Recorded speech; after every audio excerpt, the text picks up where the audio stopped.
Apollo is flying to space. Apollo 11 was a space flight that landed humans on the moon. Commander Neil Armstrong and lunar module pilot Buzz Aldrin formed the American crew that landed the Apollo lunar module Eagle on July 20th, 1969. Apollo 11 had many people working to achieve the goal. From people at Houston base to people who prepared the food for the astronauts. Let's see a few clips of this important mission.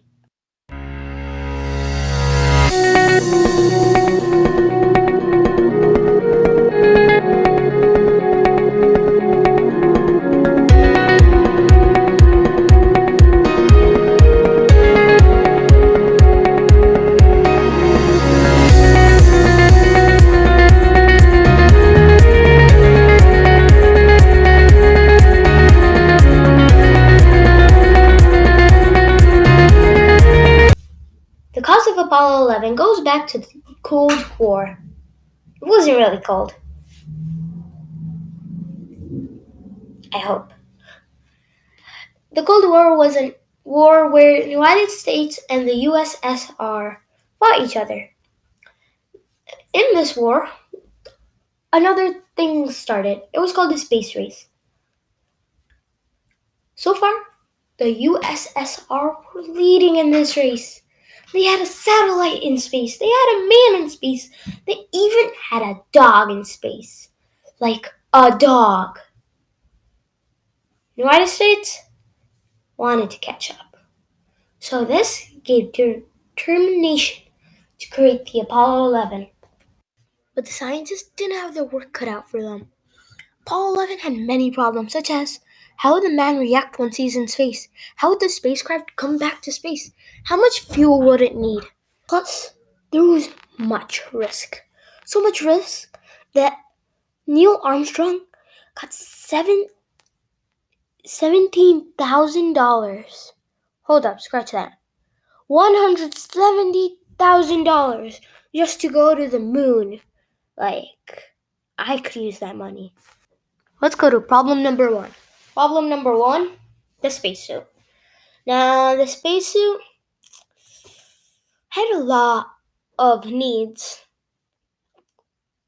1,000 degrees withstandability, I guess.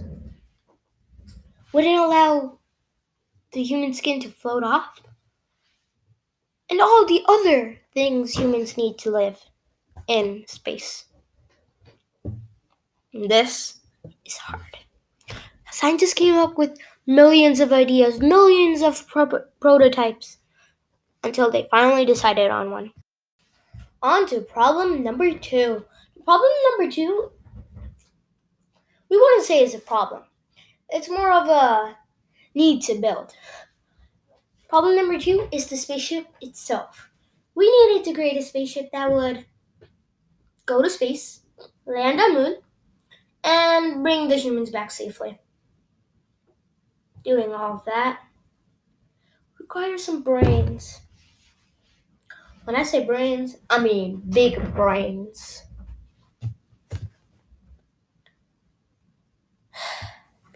Big brains.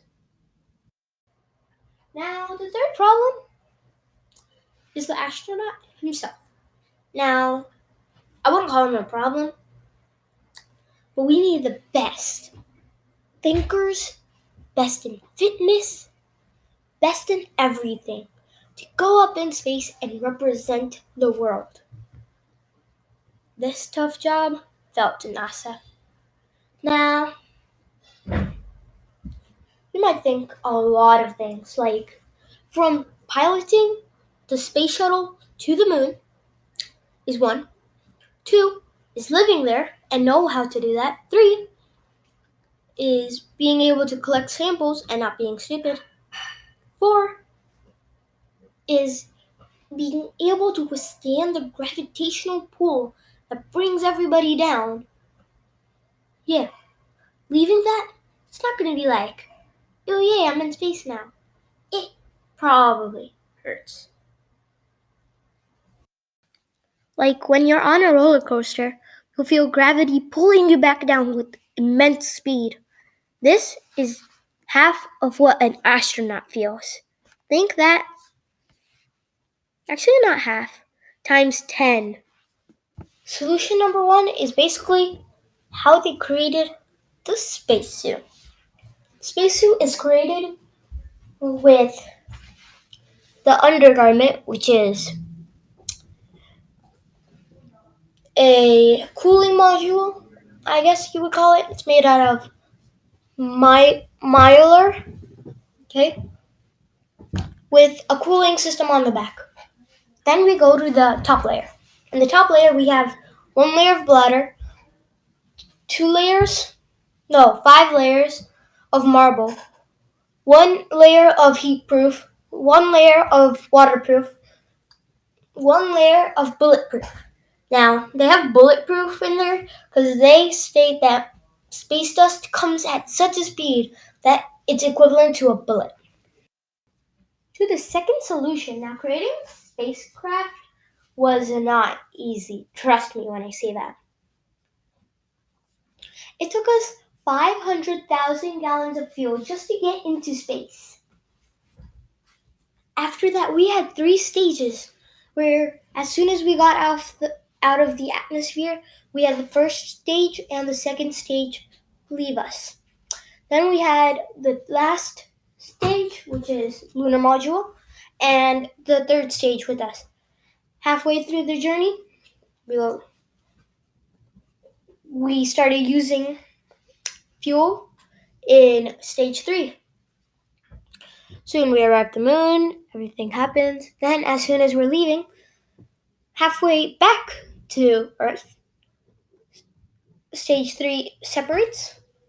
Lunar module safely descends into the atmosphere of Earth. Now to the third and final solution. This solution is finding the fittest men, right? Well, after a little while, we find Neil, Buzz, and Mike. These were 3 of the best in America. Just saying. After that, they've gone on their training, where they test drive, I guess, modules at Earth. They wear their suits, get out, everything. They go through at least 100 tests. And they are made sure that they'll come back alive. But still, it was an unknown factor. So, every American, every person should give a salute to Neil, Mike, and Buzz for risking their lives for humankind. So, Apollo 11 broke the barrier between Earth and space. And this barrier was for a very long time. You go to the ancient Greeks, they pondered about this. If you go to the ancient Romans, they even named their gods over the planets. So, breaking this barrier was very important. So, now you might think, why? Why did we risk 3 human lives, so much gallons of fuel, so much brains, so much time, everything, just to get people on the moon? Well, my friend here, Brock, he's going to explain. In the years that have followed, the space race inspired a generation of scientists and innovators, including, I'm sure, many of you. It's contributed to immeasurable technological advances that have improved our health and well-being, from satellite navigation to water purification, from aerospace manufacturing to medical imaging. So this was my documentary about Apollo 11. Have a nice day.